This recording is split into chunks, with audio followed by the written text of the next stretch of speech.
Now we'll learn how to do basic input and output in Python.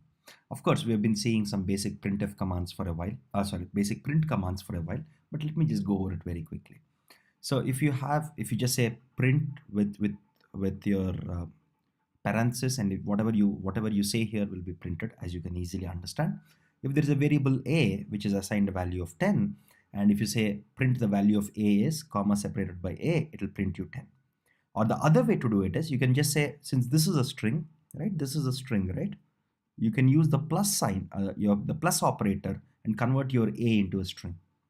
This converts your a into a string, and then you can concatenate this string with this new string, or you can join these two strings. Concatenation is nothing but simply joining one string after the other string, right? Even this works.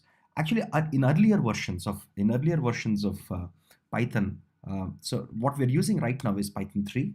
So what used to do is, if I just said print a without any parentheses, it used to work. It used to work very well in previous versions of Python, like Python 2.6 and 2.7. It no more works. So if you type something like this and if it's not working, probably you should just go to the top right of your IPython notebook and check out what you're running. So we are using Python 3 here, as it's clearly explicitly mentioned here. If you're using some other version of Python, like 2.6 or something, then a command like this might just simply work. But from Python 3 onwards, you need to place your small brackets or parentheses around your print statement. So that's one major difference between Python 2 and Python 3. And since people like me who have been used to Python for a long time, keep doing these simple mistakes, because we're used to a syntax like this. Having said that, now let's see how to format our output, right? Because this is very important. This is like your printf, right? In printf, what do? We can say what we want, and we can just give the parameters that we want to print here. So what is the equivalent of printf, right? So let's say you might have two variables, a equals to 10 and b equals to 20. Remember, this is a one-line assignment. We just saw assignments a while ago, right? So I'm assigning 10 to a and 20 to b, and in a single line I'm doing two statements, right? So having assigned these two values, now let's assume I want to print the value of a is with some value here, the value of b is this. So if I just put curly braces here, and I can say, so this is a string, right? This is a string, and string has a function called format. Dot format.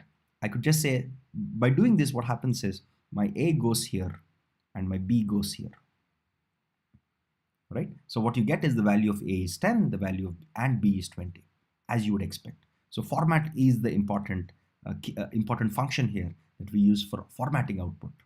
Seems so natural, right? The next thing is, let's do it slightly differently. If I want to say the value of b is, so here if you notice, as compared to here I've just left my curly braces empty. Here I'm giving values here. Here I'm giving a value of 1, I'm giving a value of 0. So whatever is inside your format, the parameters of your format, this has an index of 0 and this has an index of 1. So since I'm saying the value of b is, and within braces I'm putting 1 here, so the value that is there in b, which is 20, gets placed here, and the value of a, which is 10 here, as per this statement, gets put here, right? So it's not necessary that I always need to have my variables that I pass to this function, right, in the same order. I can just give it indexes. The third very interesting way, which is fun to use, is something like this. Let me just show you. Okay, so here I'm saying print hello, and in my curly braces, I'm not giving an index like this. I'm not giving 0 or 1.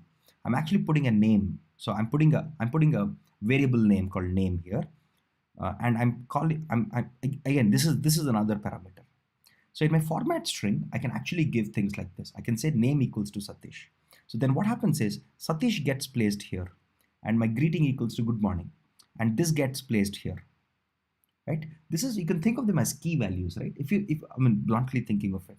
So this is the key that I'm using, and Satish is the value, and the value gets placed at the key, right? So this is a very nice and very useful form of formatting strings, which is fairly unique to Python. I think there are very few languages which let you do this. Now, the other thing here is we can combine various types of arguments. So this is again another fun part. So if I say the story of, within braces I put 0. What does 0 mean here? 0 means bill. because that's the first parameter, right? Comma, curly braces 1. What is the first parameter here? It is Manfred, right? And I'm giving a string here. I'm giving a keyword argument, right? So other here equals to Greg. So Greg will be put here. Right? So I can mix and match these various options that I have here while formatting my output. Now let's look at input. Okay, we have understood how to format our output. We've understood about simple print command. Here is a fun part. I think I'll have to run this. So let me quickly run this. And what you get here is a box. It says enter a number. Suppose if I say 1, 2, 3, 4 and enter, okay, voila, it just prints my number. So that's what the code is, right?